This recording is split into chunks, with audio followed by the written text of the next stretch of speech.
Yu-Gi-Oh is one of the most difficult trading card games to get into. With over 10,000 different cards and so many different products to choose from, where do you even begin? Using a budget of just £30 a week, I set out to mould my own deck and climb the competitive ladder all the way to the European Championships. The challenge? All my cards have to be obtained through sealed official products. I'm not allowed to trade, I'm not allowed to buy cards individually, and instead have to rely on the cold, hard luck of the draw. You're watching Yu-Gi-Oh! From scratch. Hey, welcome back to your favourite terrible source of entertainment, Yu-Gi-Oh! From scratch. Not only are we celebrating our 29th episode today, we're also celebrating the official release of Eternity Code. At least in Europe.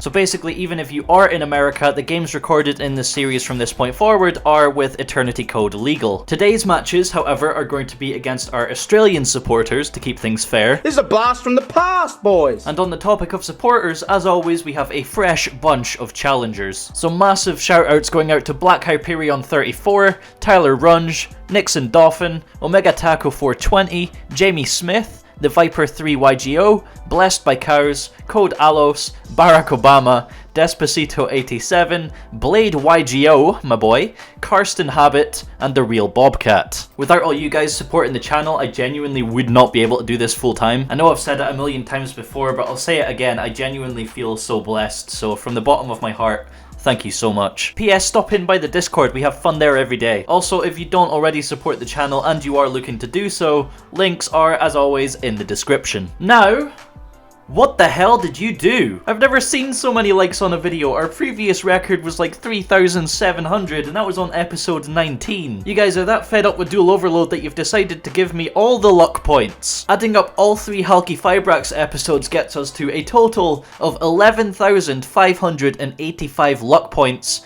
when the goal was 10,000. At this point we should just pretty much be guaranteed to pull needle fiber, so let's go put that to the test.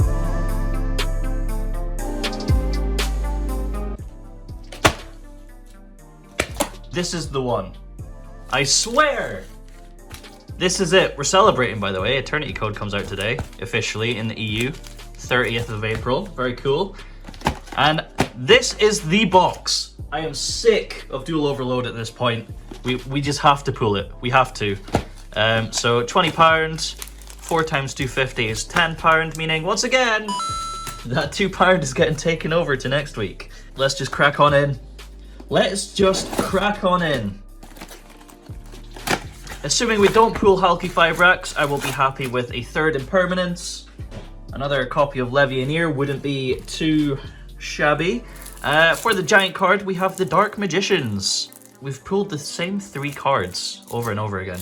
Right, this box does indeed have a Noodle Fibrax pack, so you know the drill. We're going to leave that one till last. Alright, ladies and gentle bears, let's do this. Wish us luck, bless our pools, smash that like button, give us a little luck point. We have an MST in the first pack here, Malefic Selector, Hentai Jellybean, Beyblade, and oh! Alright, Predaplant Verte Anaconda. Very good pool. We need this, of course, for Dragoon coming out with the 2020 Megatins. We don't need it right now, but assuming we pull Halki Fibrax as well and we're done with the set, it's good to not have to return to it. So Anaconda right off the bat. Oof. Very nice indeed. We'll move on to Eternity Code. We'll just go sort of skip between them. In Eternity Code, all we really need is commons, honestly.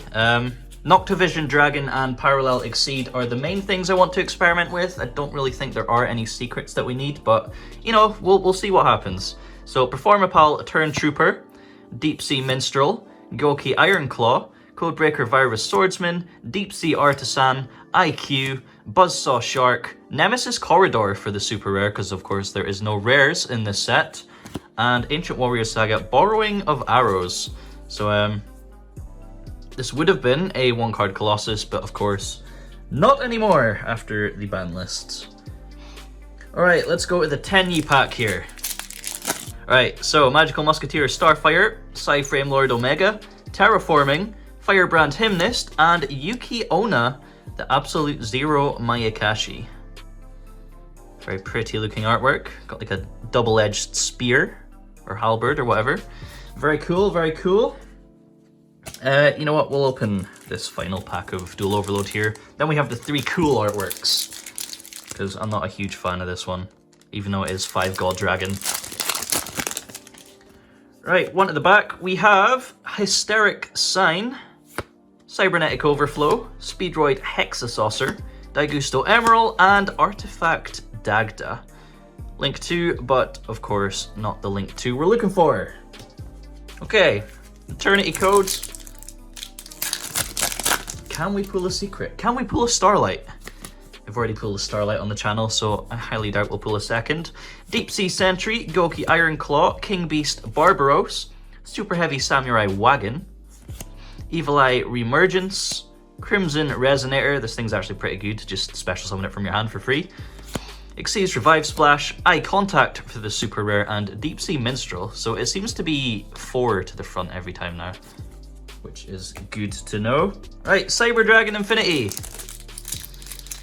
I think in the last episode we got an Impermanence out of the Infinity pack. I could be wrong, but let's see if the luck continues.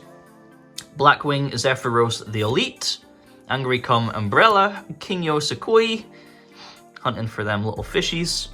What is that? Oh, it's fish in a bag. It looks like a sad face or something. Okay. Super Viacroid Stealth Union, and a second copy of Chaos Dragon Legionnaire. I will take that because we might need that at some point in the future. So that is a very good pull. Very good opening so far. But no Hulky Firebrax, obviously, which is a sad part. It might be coming down to the wire once again. Alright, so we'll try 4 to the front here. We've got Super Heavy Samurai, Swordmaster Musashi, Trias Hierarchia, Splash Mage, Cataclysmic Circumpolar Chilblania. This is actually a pretty good card if you watched the Eternity Code build a deck. Thunder Dragon Lord, Judgment Dragon meets the Dragon Ball Z thing, forgot the name. Link Burst, Pyrate the Ghost Pirate, Torpedo Takedown, and Gachiri Atignister. So we still haven't pulled any commons that we're looking for, and we've had all supers so far. Phantasme pack, second last pack here of Dual Overload. Come on, boys. We can do it. Number 27, Boaty McBoatface. Samorg, Bird of Sovereignty. How many of these things do we have? We have loads. Bloom, I just realized he's wearing like a thong. Alright. Bloom Harmonist, the Melodious Composer. Oh no, no. Phantasm Emperor Trilogy, Round Boy Thick Thighs. Yes! Finally! Oh, it's been so long. Finally. We have pulled Crystal Noodle Fibrax.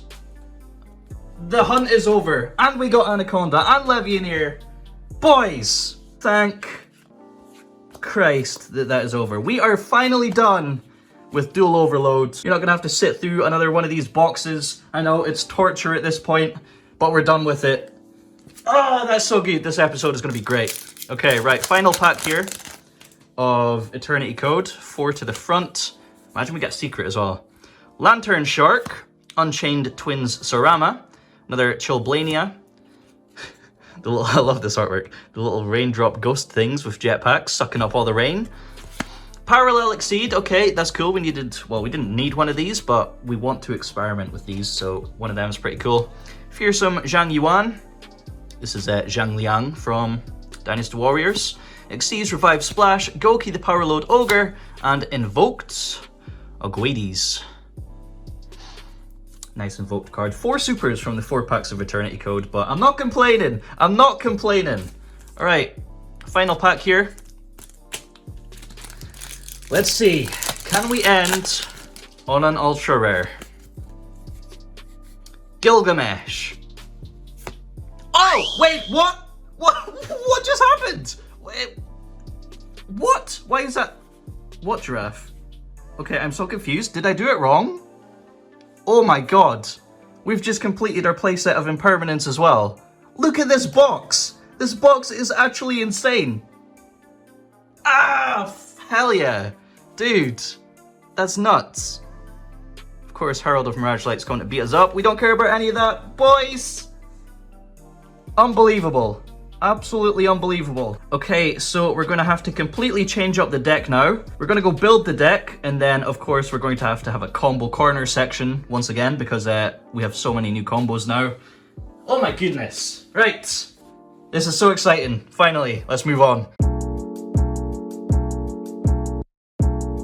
Right, so before we get into this, I will say ratios and the overall idea of the deck isn't set in stone just yet, but starting off with the fresh deck profile, we have 3 copies of Sangan. This boy thankfully came in the same starter deck as Draconnet all those episodes ago. He functions as one of our Halki Fibrax engines, I'll get more into that later, but speaking of Draconnet, we also have 3 copies, followed by 2 copies of Cynet Mining, and of course the 1 Galaxy Serpent to summon from its effect. Hopefully if we pull some Italiano Carboneddins, we can replace the minings, but next up here we have 3 copies of Crusadia Arboria and 1 copy of Rota to act as a 4th. Basically any 2 Crusadia cards, including Arboria, is full combo, but yeah, that's all of our Halki Fibrax engine cards, even though our extenders can also help make Halki Fibrax if we get interrupted or whatever. So once we've actually made Halki Fibrax, next up we need to make LP, and for that we need any kind of dragon extender. So moving on to those, we of course have 3 copies of Quick Launch. I'm sure you know what Quick Launch does by now. 3 copies of Crusadia Draco, which of course just special summons itself to any zone a link monster points to. 3 copies of Dragon Shrine, which acts as an extender because we're running World Chalice Guardragon. So if you dump it with Galaxy Serpent, you can just summon Galaxy Serpent from the graveyard and extend from there. Following up with more World Legacy cards, we have 2 copies of World Legacy Guardragon. They're not completely necessary, but they're just way too strong to cut. Now from here we go into our combo pieces and pseudo garnets. So starting with our Rokket package, we have 1 Rokket Synchron, 1 Silverrokket, and 1 Rokket Tracer. If you're using Quick Launch as an extender, you'll use it to summon Rokket Synchron, but next up we have Absorouter to dump off Ravine and Red MD to summon off LP. So of course we also have our copies of Ravine and Boot Sector Launch as well. Then going into our 3 biggest garnets, Dragon Buster, Apex Avian, and Blackwing Tornado. Thankfully you can still use them all from the hand, but if you open up a combination of too many garnets, then it's just not a good time. But finally, rounding off the deck, we have 2 Called by the Grave, because we only have 2, and 3 Infinite Impermanence. 40 cards in total. Very, very different deck list compared to what we're used to. Side deck is exactly the same for now, but we will move on to the extra deck. So basically the entire deck revolves around resolving 2 cards, Halki Fibrax and Guardragon LP. You can typically still build a board through interruption, but still these 2 are naturally just your massive choke points. The extra deck is like super tight, so it does feel like there's a little bit less versatility there. So to facilitate our Halki Fibrax combos, we have Crusadia Magius and Salamangreat Almirage. Going through the rest of the combo, we of course have Guardragon Pisty, Striker Dragon, Romulus, the Link 3 Simorgh, and Unchained Abomination is currently in place of Nightmare Griffin. We also have Union Carrier, Dolingerous Dragon, which we haven't used in a while, Borrelode Savage. So that's 12 slots all put towards the combo, leaving us with 3 spaces left. Of course we have to put in Borrelsword there. Nightmare Phoenix is too much of a staple, and the last card I wasn't really 100% sure on. A glaring issue I did notice was that if Halki Fibrax gets stopped, we can no longer make a Link 3 for the Guardragon arrows, and that completely ruins our combo. So to stop that from happening, I put in the Tenyi Link 3, and that is our full extra deck. Yeah, very interesting. So I've seen recently a load of people looking for like combo tutorials in our series. So with this being like a completely new deck profile, we're gonna do just that. So it's been a while, but let's go to Combo Corner. Right, hello, welcome. So we're gonna have 2 little parts here. The first one revolving around Halki Fibrax. There's a million different ways we can get to him, and the first one we're gonna show you here is with Sangan. So you normal summon Sangan and link into Almirage, triggering its effect to search for a monster with 1500 or less attack. If you already have Arboria in hand, you can search for Draco, which is full combo, but otherwise you're gonna search for Arboria and summon Arboria to the zone of Almirage, which is therefore your materials for Halki Fibrax. Next up we have Draconnet, or Cynet Mining. Of course, Cynet Mining can search for Draconnet, but it's pretty simple. You normal summon Draconnet, summon Galaxy Serpent from the deck, and there's your materials for Halki Fibrax. Next one is even better. With just 2 Crusadia cards, including Arboria, you have full combo. So just for the sake of the video, we have Arboria and Rota here. We're going to activate Rota to search for a second copy of Arboria. Now, we're going to normal summon Arboria and link into Magius, and then summon our second Arboria to Magius' zone, which gets us a search for Draco and also is the materials for Halqifibrax. Oh no, our opponent's a meta sheep and is playing super expensive hand traps. Our Sangan got hit with an Ash Blossom. Good thing we have a million extenders in hand, so we could activate Quick Launch here and summon Rokket Synchron, which is a tuner for our Halqifibrax materials. Alternatively, we could follow up with a Dragon Shrine, dumping Galaxy Serpent and World Chalice Guardragon. Banishing World Chalice Guardragon, we can summon Galaxy Serpent to Almirage's Zone, which is a tuner, and therefore Halqifibrax materials. So one way or another, we eventually get Halqifibrax on the field, activate its effect to summon a Winged Beast tuner from the deck, our Blackwing Tornado, Hurricane del Tornado, or whatever it's called in Italian, and we link those two into Simorgh, Bird of Sovereignty. This gives us our 3 downward arrows, and that's the end of part 1. For part 2, we just need any dragon extender, so this could be Crusadia Draco, it could be Quick Launch, Dragon Shrine, or World Legacy Guardragon. So for the video, we're going to use Crusadia Draco. We also have a blank card in hand to discard for Ravine later on in the combo, but we're going to start by summoning Draco, and if you went through Arboria, you can activate its effect here to add Arboria back to hand, but from there we will link into LP and activate its effect, summoning Red MD from the deck. Now, Red MD summons back Draco, and we link both LP and Red MD into Romulus in the leftmost zone, searching for Dragon Ravine. Draco will then be linked into Pisty, who then revives Red MD, who also then revives Draco again, where we then link Pisty and Red MD into Delindorous Dragon and Draco into Striker Dragon, getting a search for Boot Sector launch. Now, because Striker Dragon and Delindorous are both dark or both dragon, we can link both of them into Union Carrier. Basically, we just want Delindorous in the grave before we summon Tracer, so now we activate Ravine and discard our blank card to put Absorouter to the grave, which then searches Tracer to hand. Activating Boot Sector launch, we can use its effect to summon Tracer from hand, triggering Delindorous in grave. So we're going to summon Delindorous and then link both Delindorous and Romulus into Abomination because we don't have Nightmare Griffin yet. Tracer will then pop the field spell if you have no other decent face-up targets, and you're going to summon Silverrokket from the deck, synchroing into Borreload Savage, and because your opponent's playing Eldritch, game 1, you get Nibiru and cry. If not though, you're going to attach Halqifibrax for them 2 counters. Union Carrier will then target Savage, equipping Dragon Buster from the deck, and during the end phase, your big Simorgh Link 3 Thong Boy will summon Apex Avian from the deck. And that is the full combo, so a couple things to note here. When you negate and destroy with Apex Avian by bouncing it back to hand, you're also triggering Abomination, who can then destroy a card. And it's also worth noting that the Simorgh Link is during any end phase, so you can summon back Apex Avian. We should be able to put out this board pretty consistently, so let's take it to the battlefield and test it out against our Australian patrons.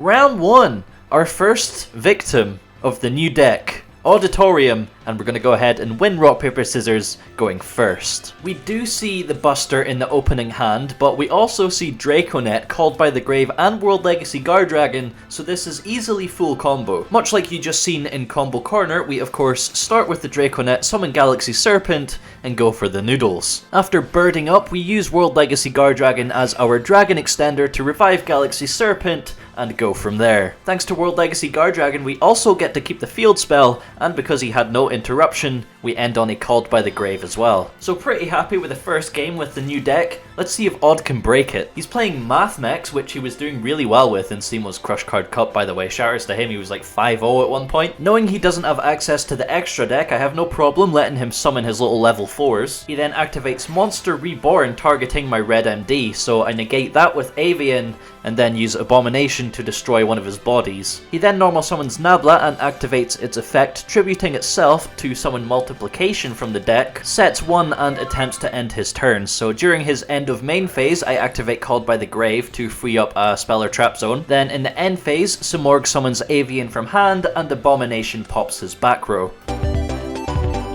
Game 2, he makes us go first, and this time we're not quite as lucky with the hand. Or at least so I thought. Looking at it now, we could have ended on Apex Avian, Savage, Union Carrier, and Impermanence, but I just didn't. Instead, I didn't make use of Red MD and only ended on Impermanence and the Simorgh Link with Apex Avian. We negate a Lightning Storm with our bird. He then proceeds to normal summon Balancer Lord, where I flip the Impermanence hoping he has a terrible hand, but he didn't have a terrible hand and was still able to get up to a final Sigma, which deals 9,200 points of damage for the OTK. So just for the record, while Final Sigma is in the extra monster zone, it's totally unaffected by other card effects. It also does double damage against opponents' monsters for no apparent reason, so the game plan is to buff up his attack and then just one punch over an opponent's monster.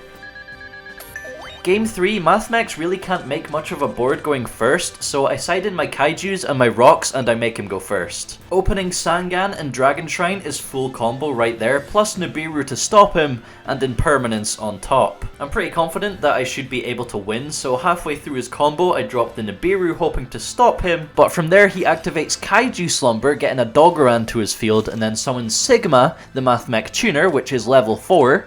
8 plus 4, you do the maths.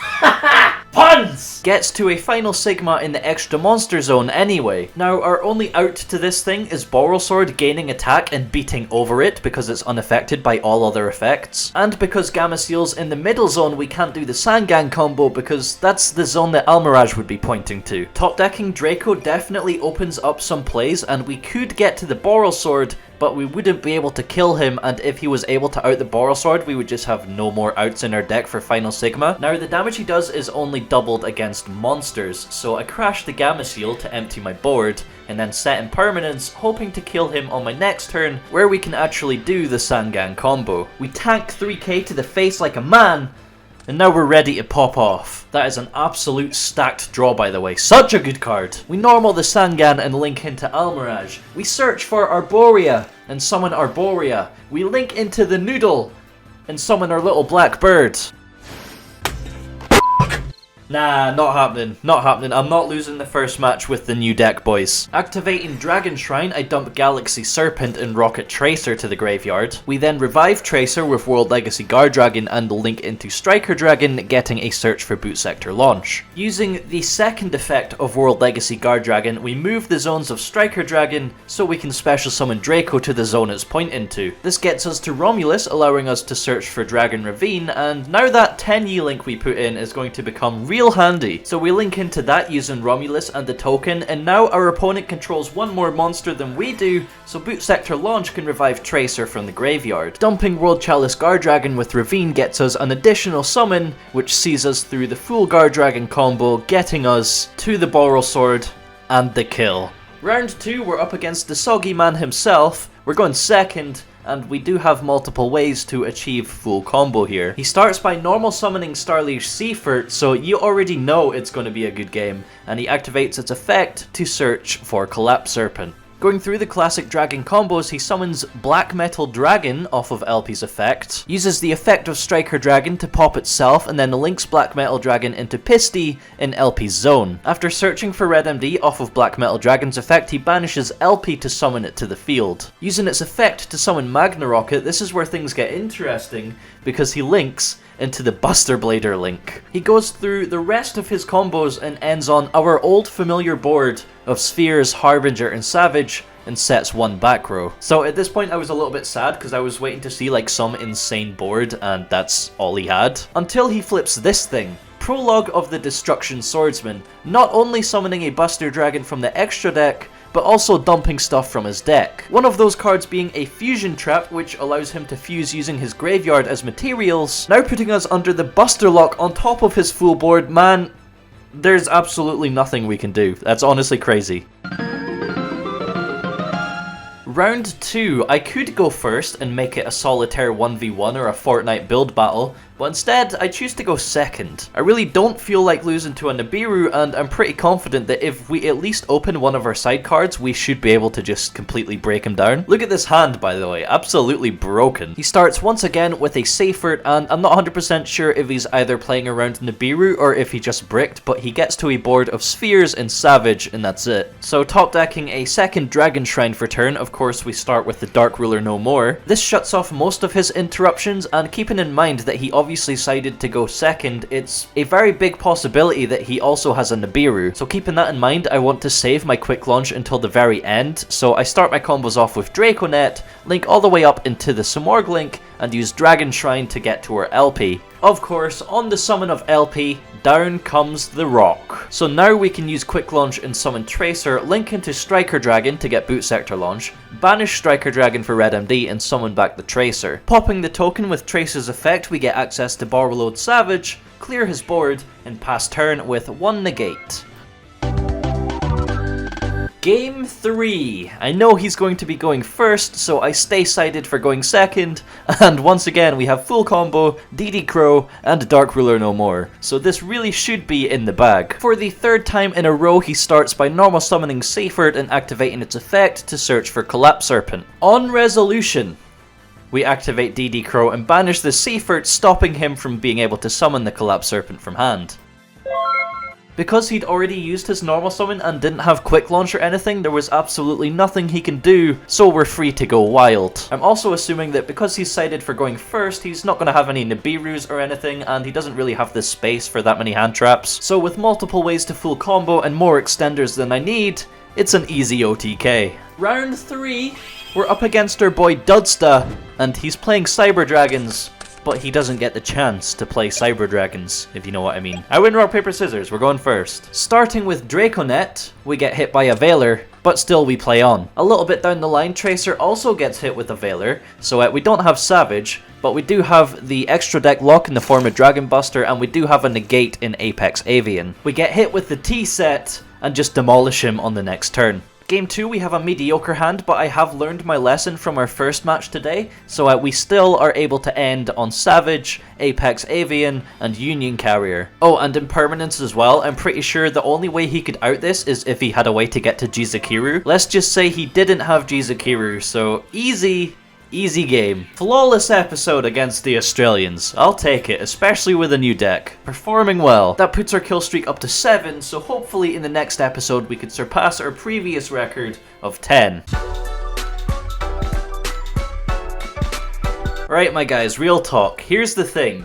We've built this deck, it's super consistent, it puts up a great board, but there's something missing. I have a few issues with it. My main problem here is that it feels like it's lost its charm. Instead of being this fun but good dragon deck, it's now the literal embodiment of abuse. The whole strategy revolves around Halki Fibrax and LP, and when your whole deck is based around 2 broken cards, when you head straight into a ban list, you're going to be left with nothing. Like you've seen from the list yourselves, we've cut the Seyfert package, we've cut Tempest, we've cut Brotar, we've cut Levianeer. It's missing all these great dragon cards, and I just miss them. It genuinely feels like one of those character arcs where they go on a big lust for power and then realize it just wasn't worth it in the end. So going forward here, we have 2 options. We can either A, try and perfect this build we've got going on here and sink more time and money into trying to build an unbreakable board with Nightmare Griffin and stuff. Or B, we could head back to the drawing board and focus more on a true dragon build. Things like maxing out on Seyferts and incorporating Noctivision dragons to build a resilient but versatile dragon deck. The choice is yours. Let me know what your thoughts are in the comments. I really want to know what you think. Otherwise, that's us just surpassed the 28-minute mark, so I should probably wrap this video up now. If you're still listening to me ramble, thank you so much for making it this far. Next upload will of course be on Sunday. Next episode of Yu-Gi-Oh! From Scratch will be on Thursday. Hit the like button on your way out and don't forget to subscribe. I really appreciate all the support you've been showing the channel recently. It really means a lot. And with that being said, peace out.